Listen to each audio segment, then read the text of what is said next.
اعوذ باللہ من الشیطان اللعین الرجیم بسم اللہ الرحمن الرحیم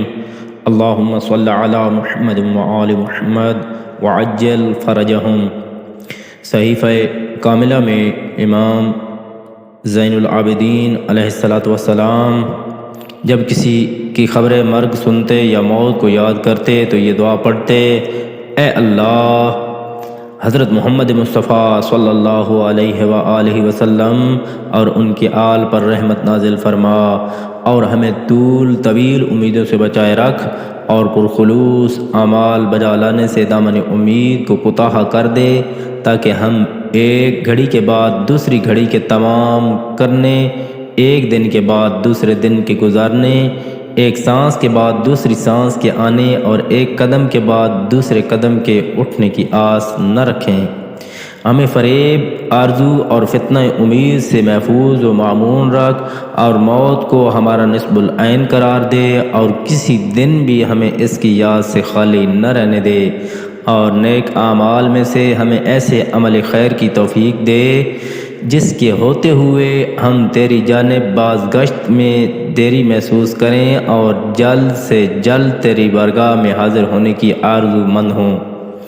اس حد تک کہ موت ہمارے انس کی منزل ہو جائے جس سے ہم جی لگائیں، اور الفت کی جگہ بن جائے جس کے ہم مشتاق ہوں، اور ایسی عزیز ہو جس کے قرب کو ہم پسند کریں۔ جب تم اسے ہم پر وارد کرے اور ہم پر لا اتارے تو اس کی ملاقات کے ذریعے ہمیں سعادت مند بنانا، اور جب وہ آئے تو ہمیں اس سے مانوس کرنا،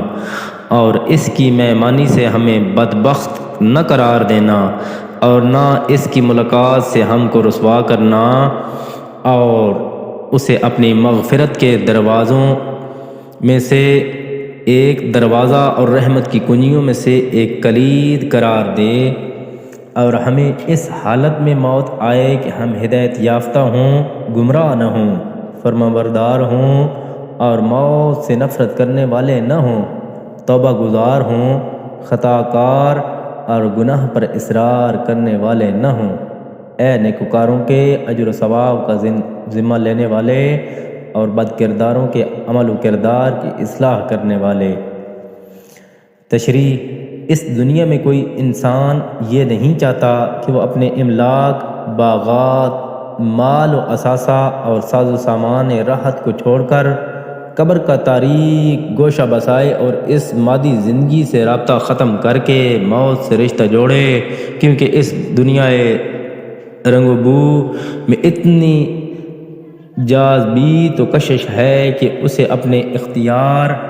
سے چھوڑا نہیں جا سکتا، اور ایک اپاہج اور مفلوج جو چل پھر نہیں سکتا،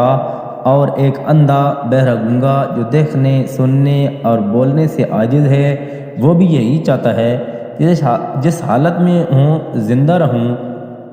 اور اگر کوئی شخص موت کا پیغام سن لیتا ہے تو اس کے دل و دماغ معوف اور ہوش و حواس معطل ہو جاتے ہیں۔ چنانچہ بیان کیا جاتا ہے کہ ایک نجومی نے کسی بادشاہ سے کہہ دیا کہ تم اتنے عرصہ کے بعد فلاں تاریخ اور فلاں وقت مر جاؤ گے۔ اس پیشین گوئی میں کوئی حقیقت ہو یا نہ ہو، مگر ہوا یہ کہ دنیا اس کی نگاہوں میں تیرا و تار ہو گئی۔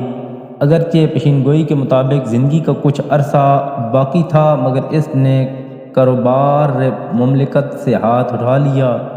تخت و تاج کو چھوڑ کر گوشہ مزین ہو گیا، اور میں ایسا محسوس کرنے لگا کہ ایک ایک رگ اور ایک ایک نس میں موت اپنا خونی پنجہ گڑوائے ہوئے ہے۔ یہ موت کا تصور اتنا بھیانک کیوں ہے؟ اگر انسان غور و فکر سے کام لے تو وہ اس حقیقت کو سمجھ لے گا۔ یہ زندگی ایک دوسری زندگی کا پیش خیمہ ہے،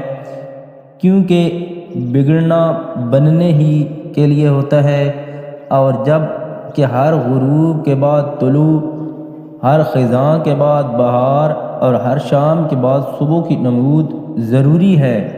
تو اس موت کے بعد زندگی کا ظہور کیوں نہ ہو؟ ایک دن وہ بھی تھا کہ انسان عدم کے اندھیرے میں پوشیدہ تھا۔ قدرت نے ایک غیر مرئی جراثیمہ کی صورت میں اسے صلب پدر میں دیت کیا، وہاں سے شکم مادر میں منتقل ہوا، یہاں کچھ جماد کی صورت میں اور کچھ عرصہ لاشعوری کی حالت میں گزارا، پھر اس دنیا میں آیا جہاں کے راہ اور رسم سے ناواقف اور آنے کے مقصد سے بے خبر تھا۔ اس کے بعد اگر منزل بدلے اور کروٹ لے کر ایک نئی زندگی میں قدم رکھے تو اس میں حیرت ہی کیا ہے، جب موت کے معنی ایک زندگی سے دوسری زندگی میں قدم رکھنے کے ہیں اور اس سے ڈرنے کے کوئی معنی نہیں۔ ہاں، اگر دوسری زندگی کو کامیاب بنانے کے اسباب مہیا نہ کیے گئے ہیں تو یقیناً ڈر ہوگا، مگر در حقیقت یہ موت کا ڈر نہیں ہے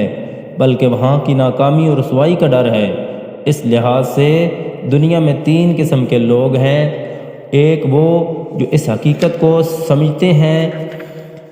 کہ دنیا مزرعہ آخرت ہے، جو جہاں پر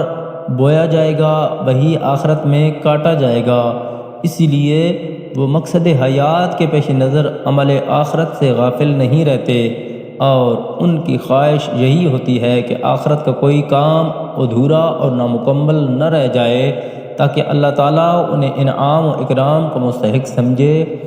اور ان سے راضی و خوشنود ہو۔ اور جب انہیں موت آتی ہے تو وہ یہی سمجھتے ہیں کہ ہم اتنی ہی مدت کے لیے یہاں بھیجے گئے تھے اور اب واپس بلائے جا رہے ہیں، اسی لیے دنیا کو چھوڑنے کا انہیں ذرا رنج نہیں ہوتا۔